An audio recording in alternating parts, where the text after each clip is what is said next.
Good evening, dear learners. This is your educator Rashi Poddar for UGC Net Paper 2 English. Our today's session is about 12 most important Indian English writers which shouldn't be neglected at any cost if you are preparing for UGC Net exam. A lot of questions has been seen from them. The only thing is that कि इन पे जो questions है वो इधर match of the following में आते हैं आपका, या उनके कोई बहुत फेमस स्टोरीज है तो उस स्टोरीज में से आपको सेंटेंस स्टेटमेंट बेस्ड क्वेश्चंस पूछ लेते हैं उस टेक्स्ट के बारे में जो रिलेटेड रहता है। कैरेक्टर पूछ लेंगे आपसे, इम्पोर्टेंट कैरेक्टर्स। तो किन राइटर्स का करना है और किन का नहीं करना है वो आज हम लोग डिस्कस करने वाले हैं, because Indian English literature is like a ocean in itself. काफी ज्यादा एक्सटेंसिव है, उसको कवर करना बहुत मुश्किल हो जाता है, समटाइम्स इजी नहीं है। कौन से राइटर्स पढ़ने हैं, कौन से राइटर्स को नहीं पढ़ना एकदम भी, किसमें कम ध्यान देने से चलेगा, किनको एकदम एनी हाउ पढ़ना है, किन के पब्लिकेशन डेट्स हमें पता होना चाहिए। ये सारे डाउट्स आज आपके इस सेशन से क्लियर हो जाएंगे। सबसे पहले राइटर जो है हमारे पास that is Rabindranath Tagore. At any cost इनको नहीं नेग्लेक्ट करना है, क्योंकि इनसे अभी रिसेंटली बहुत सारे क्वेश्चंस देखे गए हैं नेट पेपर में। इनके स्पेशली प्लेज को लेके बहुत सारे क्वेश्चंस देखे गए हैं। इनका जो फेमस वर्क है गीतांजलि, जिनके लिए इनको नोबेल प्राइज भी मिलता है 1913 में, उसके लिए भी इनको जाना जाता है। सबसे पहला पॉइंट जो आपको याद रखना है इनसे रिलेटेड, इनका बर्थ कब हुआ था, क्योंकि ये राइटर के क्रोनोलॉजी में भी आ सकते हैं। तो इनका बर्थ हुआ था 1861 में। सबसे पहले राइटर हमारे पास है रविंद्रनाथ टैगोर, 1861 में इनका बर्थ हुआ था। ये एक स्पिरिचुअल पोएट के नाम से जाने जाते हैं। इनको उस तरह से हम लोग जानते हैं। प्रॉफिट भी हम लोग कहीं ना कहीं इनको कहते हैं, क्योंकि इनके जो पोएम्स है वो ज्यादातर एक स्पिरिचुअल पोएम के जॉनर में आते हैं, क्योंकि ये गॉड से डायरेक्ट कॉन्वर्सेशन करते हैं अपने पोएम्स के थ्रू। इनके बहुत फेमस पोएम्स हैं। इन्होंने ही was the first Indian to win the Nobel prize in English for the work Gitanjali. कब? 1913 में। This question has been asked repeatedly in your paper, तो इसको ध्यान रखना है 1913 में। द सेकेंड थिंग इज कि गीतांजलि तो इनका बंगाली वर्क का नाम था। जब इन्होंने इसको ट्रांसलेट किया तब इस वर्क का ये क्या नाम रखते हैं, ये क्वेश्चन आपसे पूछा जाता है। तो सॉन्ग ऑफरिंग।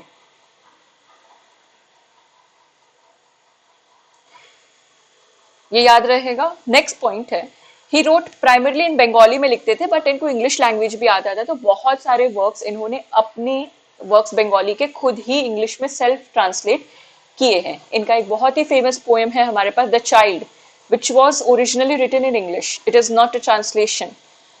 इसके बाद इनका एक ऑटोबायोग्राफिकल वर्क है, माई रेमिनेंसेस, जीवन स्मृति जिसको कहते हैं। ये आपको याद रहना चाहिए। ये कब आया था ये याद होना चाहिए, 1912 में आया था इनका ये वाला वर्क। गीतांजलि जो है इनका 1913 में, आपका ये जो वर्क है इसको 1913 में नोबेल प्राइज मिलता है, बट ये पब्लिश आपका 1912 में हो जाता है, सॉन्ग्स ऑफरिंग इंग्लिश में। इसमें आपको टोटल 103 पोएम्स दिखेंगे which are in English and 157 poems in Bengali. And the opening lines of the work is, Thou hast made me endless, such is thy pleasure. This frail vessel thou emptiest again and fillest it ever with fresh life. यहाँ पे ये life के बारे में बात कर रहे, soul के बारे में बात कर रहे हैं अपना।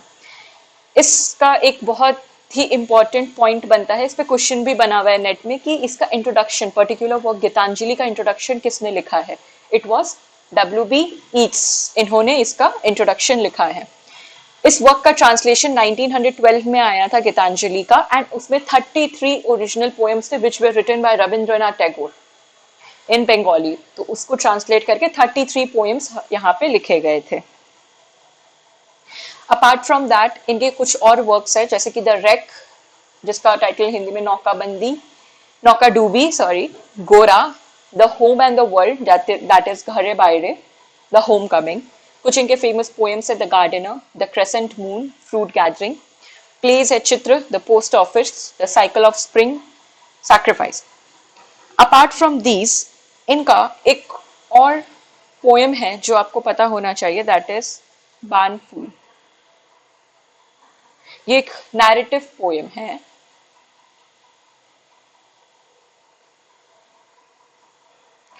अपार्ट फ्रॉम दिस इनका एक और फेमस सॉन्ग है जो सबको को मालूम है, एकला चलो एकला चलो एकला चलो रे। ये आप आइडेंटिफाई कर लोगे। इनका एक फेमस पोएम है गीतांजलि कलेक्शन में, पोएम का नाम है where the mind is without fear. This poem is a part of the collection Gitanjali. Rabindranath Tagore is also known as the author of National Songs of India, National Song of India, that is Jana Gana Mana. And Bangladesh का भी national song इन्होंने ही लिखा है, अमार सोनार बांग्ला। इनका जो novel है गोरा, इसको इंग्लिश में ट्रांसलेट होके ये बन गया था फेयर फेस्ड। ये याद रखना है आपको। इनका और भी फेमस वर्क है जैसे कि the broken nest,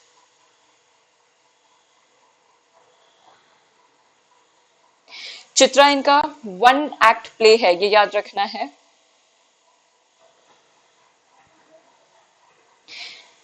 post office यानी कि डाक घर 1912 में आया था ये वाला वर्क भी इनका। इनका एक और बहुत फेमस वर्क है चंडालिका। चंडालिका यहाँ पे एक अनटचेबल रहती है, उसकी कहानी है जो लास्ट में बौद्ध धर्म को अपना लेती है, बौद्ध बुद्धिस्ट भी इसको अपना लेते हैं, चंडालिका। इस पे क्वेश्चंस भी बनते हुए मैंने देखा है नेट में। इनका एक शॉर्ट स्टोरी है जो पता होना चाहिए,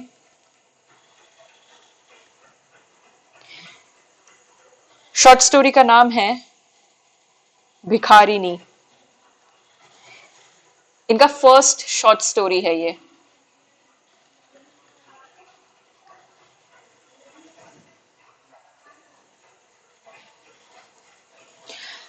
next the home and the world इनका जो है ये एक पार्टीशन नॉवेल है। 1916 में पब्लिश हुआ है, ये पॉइंट आपको याद रखना है। आई होप रविंद्रनाथ टैगोर में अब आपको आगे प्रॉब्लम नहीं आएगा इनको पढ़ने में कि क्या है, क्या पढ़ना है, नहीं पढ़ना है।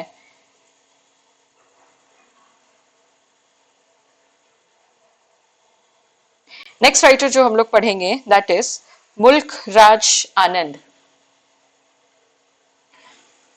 मुल्क राज आनंद का बर्थ जो है वो 1905 में होता है। ये क्रोनोलॉजी में मल्टीपल टाइम्स देखे गए हैं कि इनको क्रोनोलॉजी में पूछा जाता है कि ये कब इनका बर्थ हुआ है। इनको हम लोग एज इंडियन चार्ल्स डिकेंस भी बुलाते हैं, क्योंकि जैसे चार्ल्स डिकन अपने वर्क्स में सोशल लाइफ को दिखाते थे, क्लास सिस्टम के बारे में बात करते थे, उनके characters generally poor characters, boy childhood characters, child characters रहता था।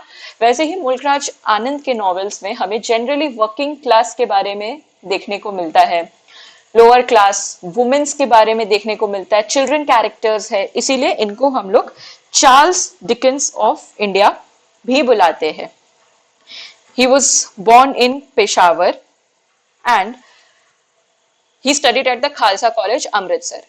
ये पॉइंट याद रखना है that he was also the founding member of Progressive Writers Association, London 1935. इनके वर्क्स में आपको कास्ट सिस्टम जैसे टॉपिक्स देखने को काफी मिलते हैं कि ये कास्टिसिज्म पे बात करते हैं, पॉवर्टी के बारे में बहुत ज्यादा बात करते हैं ये। अपार्ट फ्रॉम दैट एक्सप्लॉयटेशन और सोशल इनजस्टिस के बारे में बात करते हैं। अवार्ड्स याद रखना जरूरी है कि इनको कौन सा अवार्ड मिला है और कौन सा नहीं मिला है, ये डायरेक्ट क्वेश्चंस बनते हैं आपके नेट में। इनको इंटरनेशनल पीस प्राइज मिला है 1953 में, Padma Bhushan 1967 and Sahitya Akademi award 1971 for his work Morning Face which was published in 1968। इनके कुछ मेजर वर्क है and the first major work is Untouchables जो कि 1935 में आया है। इसमें हमें बाखा का कैरेक्टर देखने को मिलता है। वाखा का जो कैरेक्टर है इसमें वो एक अनटचेबल रहता है और उसकी स्टोरी हमें बताई गई है पूरी कि वो कैसे सोसाइटी में क्लास कॉन्फ्लिक्ट्स को फेस करता है। ये सारी चीजें बताई गई है। इसका प्रीफेस जो है इस वर्क का वो E.M. फॉस्टर ने लिखा है। ये एक इंपॉर्टेंट पॉइंट हमें मिलता है। वाखा के कैरेक्टर के ऊपर भी नेट में क्वेश्चंस बने हुए हैं। ये एक स्वीपर रहता है जो बुलाशाह नाम के जगह पे रहता है। इसके अलावा इसकी सिस्टर रहती है, इसके फादर का जिक्र है वहां पे। तो यहाँ पे और दूसरे कैरेक्टर्स का नाम दिया है जो आपको पता होना चाहिए, दैट इज सोहिनी, लाखा, राखा, colonel Hutchinson and Mahatma Gandhi. इसमें महात्मा गांधी के आइडियोलॉजी को भी फॉलो किया गया है क्योंकि लास्ट में बाखा को महात्मा गांधी की आइडियोलॉजी से समझ में आता है कि कास्टिसिज्म क्या है इंडिया में। जब यहाँ पे एक मॉडर्न वेस्टर्न टॉयलेट और इंडियन टॉयलेट का भी कॉन्सेप्ट यहाँ पे बताया गया है। इसका पब्लिकेशन डेट याद रखना बहुत जरूरी है। इसमें ये वर्क जो है ये स्ट्रीम ऑफ कॉन्शियसनेस के पैटर्न में लिखा हुआ है।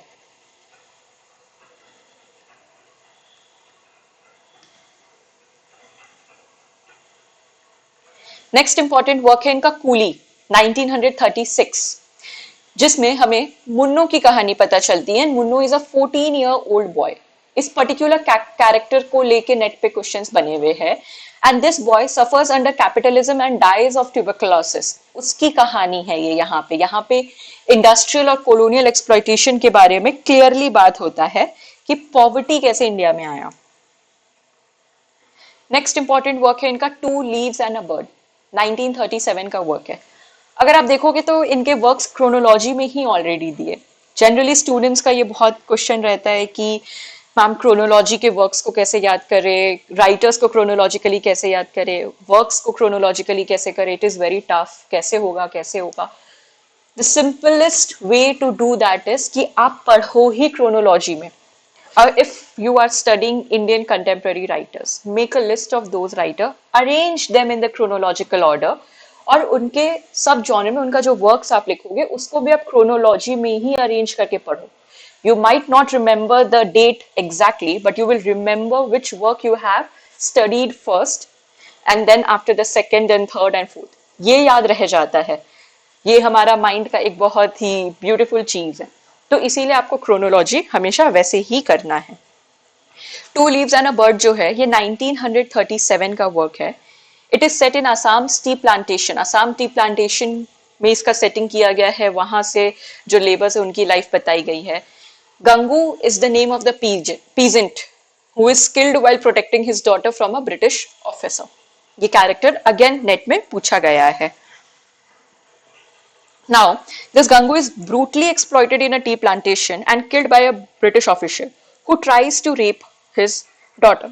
This is mainly about the plight of laborers in tea plantation in Assam. The tea gardeners in Assam become a symbol of his slavery.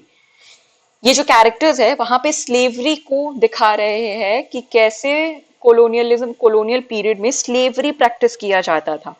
यहाँ पे आपको पीजेंट एक्सप्लॉयटेशन के बारे में भी पता चलता है क्लियरली। ये सब इनके थीम्स है यहाँ पे, ये पता होना चाहिए। इनके कुछ और फेमस वर्क्स है जैसे कि द पंजाब ट्रियोलॉजी। पंजाब ट्रियोलॉजी में इनका जो वर्क्स है that is the village 1939, across the black waters 1940, the सोड एंड द सिकल 1942। यहाँ पे आपको कैरेक्टर्स के नाम देखने को मिल जाएंगे और उससे रिलेटेड शॉर्ट नोट्स मिल जाएगा। कुछ और वर्क्स है जैसे कि big heart, the private life of an Indian Prince 1953, the old women and the cow 1960, morning face 1968 which won the Sahitya Akademi Award, and Confessions of a Lover 1976। ये जो पंजाब ट्रियोलॉजी है recently I think it was in 24 cycle 2024 के cycle में इससे related एक question बना हुआ है। आपको आइडेंटिफाई करना था कि उसमें से कौन सा थर्ड पार्ट है, ऐसे समथिंग रिलेटेड टू दैट एक क्वेश्चन बना हुआ है इसमें। इनका एक और वर्क है जो इंपॉर्टेंट है दैट इज सेवन समर्स 1951 का इनका ये वर्क है। आई होप यहां तक सबको को क्लियर है। इसके आगे अब हम लोग देखते हैं हमारे next important writer which is R K Narayan.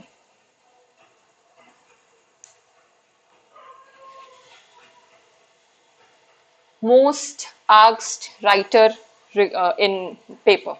Are K Narayan को लेके काफी क्वेश्चंस बने हैं नेट में. क्रोनोलॉजी में देखा है मैंने इनको. अपार्ट फ्रॉम दैट इनको मैंने इनके वर्क्स को लेके देखा है, इनके वर्क्स के कैरेक्टर्स को लेके देखा है. आपको एक बात हमेशा ध्यान रखनी है कि आप आर के नारायण के सारे वर्क्स का एटलीस्ट कैरेक्टर और प्लॉट लाइन पता रखोगे. इसमें कोई गलती नहीं होनी चाहिए कि आपसे ये चीज मिस हो गया, ये हो गया, नहीं, इसको रखना है. इनका फुल नेम है राशिपुरम कृष्णस्वामी अय्यर नारायण स्वामी. ये फेमस है अपने फिक्शनल टाउन क्रिएशन मालगुड़ी के लिए. इन्होंने अपना एक फिक्शनल टाउन क्रिएट किया है जो मोस्ट ऑफ द वर्क्स में इनकी सेटिंग भी देखी जाती है. And the fictional town is known as Malgudi. ये क्वेश्चन भी मल्टीपल टाइम्स आपसे नेट में पूछा गया है कि कौन सा फिक्शनल सेटिंग है इनका वर्क में देखने को मिलता है, तो आपको याद रखना है दैट इज मालगुड़ी. ये फिक्शनल टाउन जो है ये मद्रास में एक सिटी है, वहां से इंस्पायर होके इन्होंने बनाया है, but yet it is a fictional town. इनका एक बहुत ही फेमस नॉवेला है अ ग्रैंड्मदर टेल, और इनका एक शॉर्ट स्टोरी है हॉर्स एंड टू गोट्स. इस पर्टिकुलर वर्क को, इन दो वर्क्स को लेके जो बात आपको याद रखनी है वो ये बात याद रखनी है कि इनके इन दोनों वर्क्स में मालगुड़ी की सेटिंग नहीं है. ये क्वेश्चन बन सकता है. It is important from net perspective. Direct question बन सकता है, बिल्कुल नहीं छोड़ सकते हैं इसको, कि कौन से इनके वर्क्स में आपको इसकी सेटिंग देखने को नहीं मिलती है. इनके लाइफ में ग्राहम ग्रीनी का काफी रोल है. इनफैक्ट ग्राहम ग्रीनी के कहने पे इन्होंने अपने वर्क का टाइटल भी बदला है. तो ग्राहम ग्रीनी इनके लाइफ में काफी इंपॉर्टेंट रोल प्ले करते हैं. इनको काफी सारे अवार्ड्स मिले हैं जिसके बारे में आपको पता होना चाहिए, जैसे कि साहित्य अकादमी अवार्ड मिला है इनको इनके वर्क द गाइड के लिए 1960. इससे एक और क्वेश्चन बनता है, क्वेश्चन ये बनता है कि साहित्य अकादमी अवार्ड सबसे पहले मिलना कब शुरू हुआ था, because this was the first work जिसको मिला था. तो it started in 1960. Padma Bhushan इनको मिलता है 1964 में और पद्म विभूषण मिलता है 2000 में. इनके सारे नॉवेल्स का समरी आपका डेप्थ में किया हुआ होना चाहिए, उसको एकदम नहीं छोड़ना है. कैरेक्टर्स पता होना चाहिए. सबसे पहला इनका इंपॉर्टेंट वर्क है स्वामी एंड फ्रेंड्स. इसी का टाइटल इन्होंने ग्राहम ग्रीनी के सजेशन पे चेंज किया था.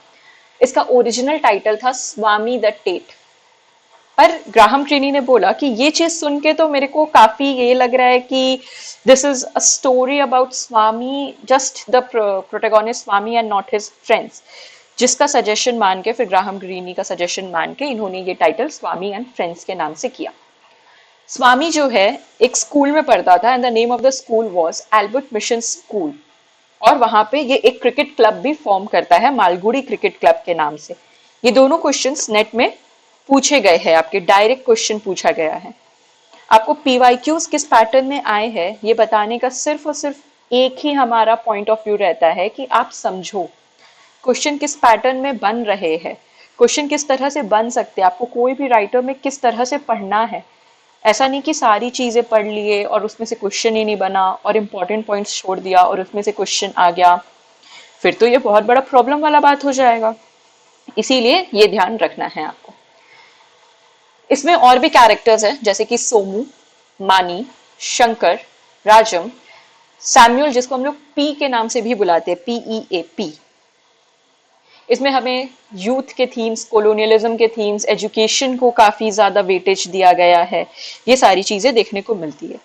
जनरली भी आर के नारायण के वर्क्स में हमें ये वाला थीम जो है, यूथ का थीम, जनरल लाइफ, सोसाइटी का थीम, ये सारे थीम्स को देखने को हमें मिलता है. ये हाईलाइटेड थीम्स है उनके वर्क्स के. नेक्स्ट इंपॉर्टेंट वर्क है इनका the bachelor of arts. The bachelor of arts जो है इनका, I think the date here is wrong. I need to check it once. It should be 1935. No. It's fine. It's fine. It's 1937. This is the second work of R.K. Narayan.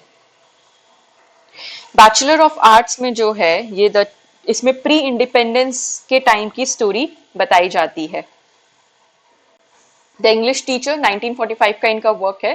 This work is dedicated to Narayan's wife Rajam. इनके और भी works के यहाँ पे दिए हुए हैं नाम, जिसका समरी आपको करना है, जिसका कैरेक्टर्स आपको पता होना चाहिए। The dark room 1938, the financial expert, इसमें हमें मिस्टर संपत का कैरेक्टर देखने को मिलेगा। 1952 का waiting for Mahatma 1955, the guide, the man eater of Malgudi 1961, जिसमें टैक्सीडर्मिस्ट रहता है वासु। यहाँ से डायरेक्ट क्वेश्चन बना है नेट में, what was the profession of Vasu? He was a taxidermist. ये सारी चीजें आपको यहाँ पे याद रखनी है। The vendor of sweets, a horse and two goods, talkative man, a tiger for Malgudi. A tiger for Malgudi is generally a metaphorical story. इसमें टाइगर को मेटाफोर की तरह यूज किया गया है। नेक्स्ट इंपॉर्टेंट राइटर है हमारे पास राजा राव। राजा राव का बर्थ 1908 में हुआ है। Again a important point to remember. इन सारे राइटर्स का पर्टिकुलरली आपको डेट ऑफ बर्थ याद रखना है। इनका डेट ऑफ बर्थ नहीं भूलेंगे आप।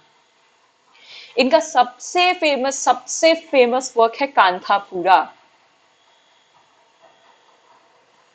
which was published in 1938। इनको साहित्य अकादमी अवार्ड मिलता है 1963 में एंड पद्म भूषण मिलता है 1969 में। इनके वर्क्स में आपको इंडियन साइकी काफी ज्यादा एक्सप्लोर्ड दिखेगा। He explores the Indian psyche कि इंडियन लोग सोचते कैसे हैं। सर्च फॉर द सेल्फ, आप सेल्फ आइडेंटिटी कैसे बनाते हो।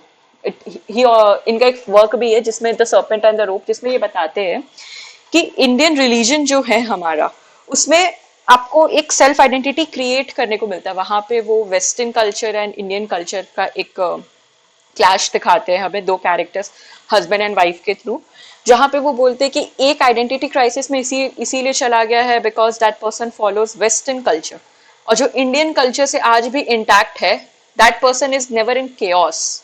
तो इस तरह की ये बातें करते हैं अपने वर्क्स में। ये गांधीयन आइडियल्स और नेशनलिज्म को अपने वर्क्स में प्रमोट करते हैं। ईस्ट वर्सेस वेस्ट का कल्चरल कॉन्फ्लिक्ट्स दिखाते हैं, और इनका जनरली स्टोरीज जो है वो ओरल स्टोरी टेलिंग स्टाइल में होता है। कांथापुरा जो है ये वर्क आपको पढ़ना है। इन राइटर्स का यहाँ पे जो भी वर्क्स मेंशन है, all the 12 writers, you have to cover them extensively. What you have to do is, इन राइटर्स का क्या क्या कवर करना है। सबसे पहले वर्क का पब्लिकेशन डेट, वर्क के इंपॉर्टेंट कैरेक्टर्स। अब इंपॉर्टेंट कैरेक्टर्स कौन होते हैं? एक तो प्रोटेगोनिस्ट, अगर उसमें कोई वुमेन लीड कैरेक्टर है तो उसका नाम आपको याद रखना जरूरी है। एक छोटा सा plot summary, don't put too much time in that. आप एक बार इसका कोई शॉर्ट वीडियो सुनोगे तो you will remember that. Animated videos देख लीजिए या फिर इसके ऊपर मूवीज है तो वो देख लीजिए, तो you will remember that for a very long time. तो उसमें प्रॉब्लम फिर आपको नहीं आएगा। तो प्लॉट समरी एक छोटा सा पता होना चाहिए कि स्टेटमेंट बेस्ड क्वेश्चंस आए तो आप सॉल्व कर सको। राइटर का डेट ऑफ बर्थ, और अगर राइटर के बारे में आपको कुछ इंपॉर्टेंट पॉइंट्स पता चलते तो वो आपको करना है। तो ये जो इनका वर्क है कांथापुरा, इसका नरेशन स्टाइल है हरि कथा। हरि कथा एक, आप जैसे भागवत गीता, भागवत में जाते हो, भागवत एक होता है कम्युनिटी, तो वहां पे जिस तरह से आप स्टोरी सुनाते हो दैट इज हरि कथा, वैसे ही यहाँ पे भी नरेशन स्टाइल यूज किया गया है। और ये स्टोरी की नरेटर है अचक्का। ये डायरेक्ट क्वेश्चन बनाया गया है आपका यहाँ से। Achakka is the major character. Then Moorthy हमारा प्रोटेगोनिस्ट है, और ये ब्राह्मण है। इसके कारण हमारे सिटी में एक राइट हो जाता है, विलेज में राइट हो जाता है। केचम्मा का कैरेक्टर बहुत इंपॉर्टेंट है। Kenchamma is the local deity of the village. Next है सर्पेंट एंड द रोप, 1960 में पब्लिश हुआ है। ये इनका सेमी ऑटोबायोग्राफिकल वर्क है। इसी में हमें रामास्वामी का कैरेक्टर देखने को मिलता है, और Madeline is his wife, and Savitri is the one. जब ये ट्रैवल कर रहा होता है इंडिया तो इससे कनेक्ट हो जाता है, और ये अपनी वाइफ से डिस्टेंट होने लगता है। The next work is the cat and the Shakespeare. Next is comrade Kirillov, and the next is the chess master and his moves. इनके कुछ शॉर्ट स्टोरी कलेक्शंस भी है जो आपको पता होने चाहिए। Now the next writer is Khushwant Singh. Khushwant Singh को generally we know for his partition novel a train to Pakistan. Khushwant Singh का real name was Kushal Singh. इनका real name was Kushal Singh, जो कि एक जनरल नॉलेज के लिए आपको पता होना चाहिए. ये एक सिग्निफिकेंट पोस्ट कोलोनियल राइटर है and he is known for his clear cut secularism, humour and deep passion for poetry. He was awarded Padma Bhushan in 1974, जिसको इन्होंने रिटर्न कर दिया था 1984 में due to the protest against Operation Blue Star. इनका सबसे famous work है ट्रेन टू पाकिस्तान 1956 का, जिसमें आपको एक फिक्शनल टाउन मनो माजरा की सेटिंग देखने को मिलती है. ये क्वेश्चन आपसे डायरेक्टली पूछा गया है. इसमें एक पुलिसमैन का कैरेक्टर रहता है, उससे रिलेटेड क्वेश्चंस पूछा गया है. नेक्स्ट इनका वर्क है आई शैल नॉट हियर द नाइटिंगल्स. ये भी एक बहुत इंपॉर्टेंट वर्क है इनका, इससे काफी क्वेश्चंस देखे गए हैं. 1959 का इनका वर्क है. It is a story about a Sikh family जो कि अपना लाइफ बताती हैं बिफोर इंडियाज इंडिपेंडेंस. बूटा सिंह का कैरेक्टर हमें इसमें देखने को मिलता है.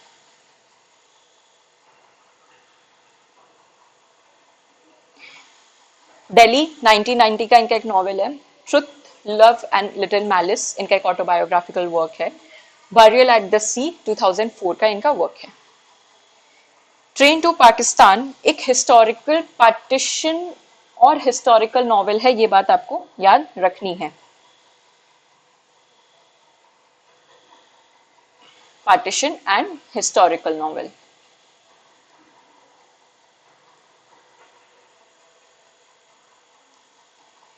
नेक्स्ट राइटर है हमारे पास रस्किन बॉन्ड 1934. रस्किन बॉन्ड को हम लोग एज अ नेचर पोएट भी जानते हैं because he writes about the beauty of Dehradun. He writes about the nature, इसीलिए हम लोग इनको इसके बारे में जानते हैं. He is known for his vivid imagery and children's literature. ये चिल्ड्रन लिटरेचर भी लिखते हैं, जॉनर है इनका. इनको कुछ अवार्ड्स मिले हैं जो कि आपको याद होना चाहिए, और किस वर्क के लिए मिले यहाँ मेंशन है वो पता होना चाहिए. इनके कोई भी वर्क्स का समरी एज इन आपको नहीं करना है, बट इनका एक कैरेक्टर है रस्टी, जो कि बहुत सारे वर्क्स में आपको इनका मिलेगा. रस्टी कैरेक्टर वो आपको याद रखना है कि Rusty is a character, fictional character created by Ruskin Bond. इनका एक वर्क है the room on the roof 1956 का. That is where the first time the character of Rusty is seen. Next work है इनका अ फ्लाइट ऑफ पीजन्स 1978 का, जहां पे Ruth character आपको देखने को मिलता है. And there is a movie Junoon, which is a film adaptation of this particular work by Ruskin Bond. Next work है इनका The Blue Umbrella 1980 का, जिसमें हमें बिनिया का कैरेक्टर देखने को मिलता है. Now, next important writer is Anita Desai 1937.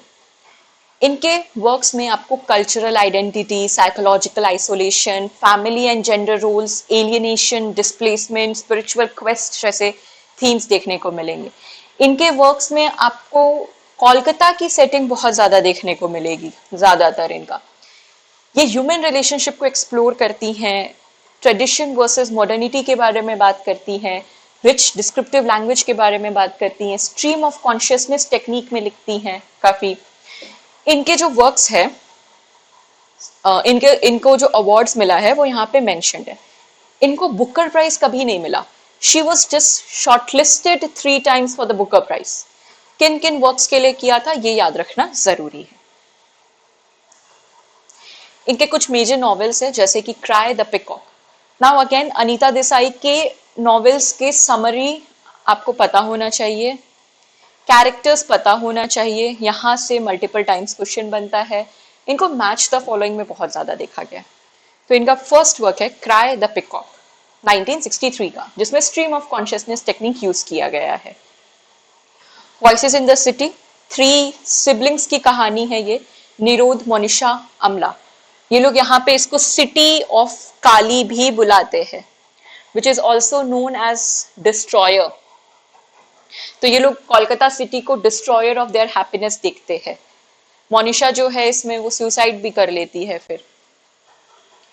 Bye bye blackbird 1972, where shall we go this summer 1975, fire on the mountain 1977, Clear Light of Day 1980, The Village by the Sea 1982, In Custody 1984, Bob Garton's Bombay 1988, Fasting Feasting 1999, Journey to Ithaca 1995. ये सारे works में net में questions आए हुए हैं, सारे works में। Next important writer है हमारे पास सलमान रुश्दी 1947। ये अपने एक particular writing style that is magic realism, उसके लिए काफी फेमस है, जिसमें ये स्टोरी तो रियल लाइफ की बताएंगे बट उसमें कुछ ऐसे एलिमेंट्स ऐड करेंगे वो आपको फिक्शनल लगेगा। इनका सबसे फेमस वर्क जो इस जॉनर में आता है that is the midnight children.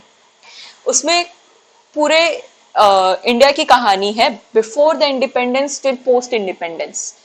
तो उसमें बोला जाता है कि this children's who were born at 12 during the time of independence they had a magical power. Saleem Sinai का कैरेक्टर हमें इस वर्क में देखने को मिलता है, the midnight children.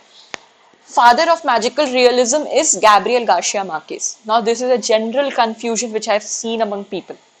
A lot of aspirants get confused in that.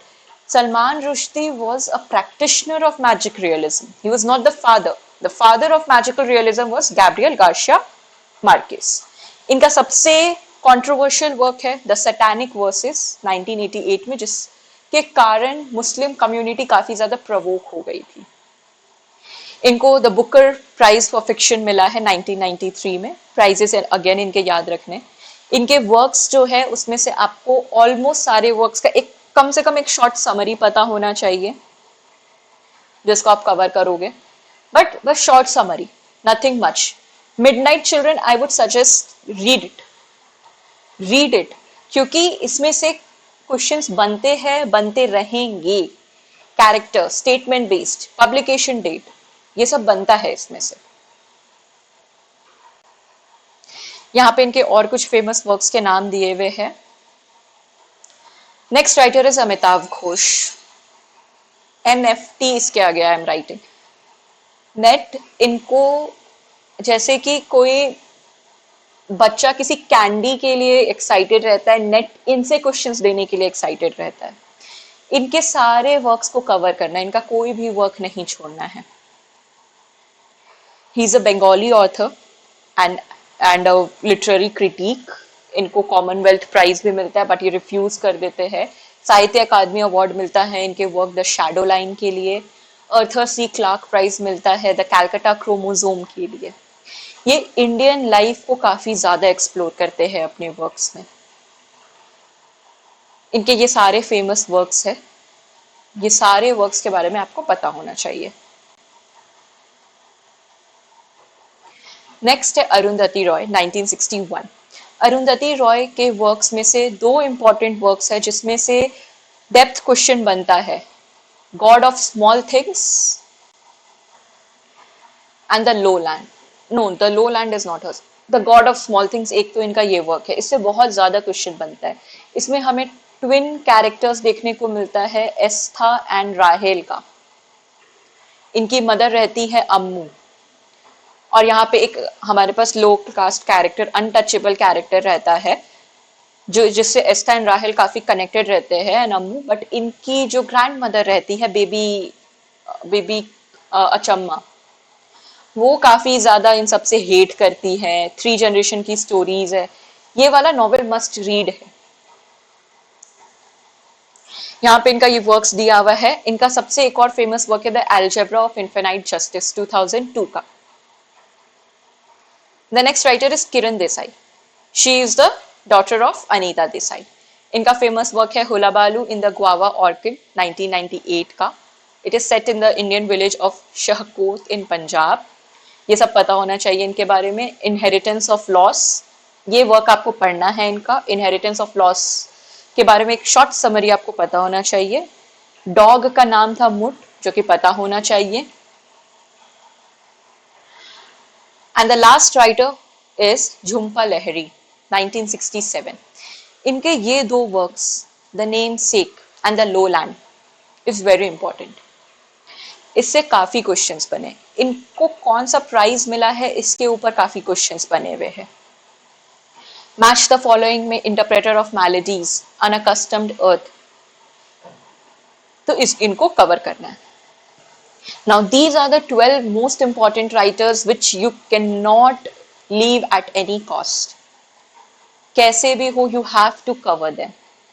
इनके works, इनका plot summary, इनका characters, anyhow. You cannot compromise with this. Now, I hope that you all noted the important points which we have discussed in our presentation. Let's end the session. Have a lovely day, learners.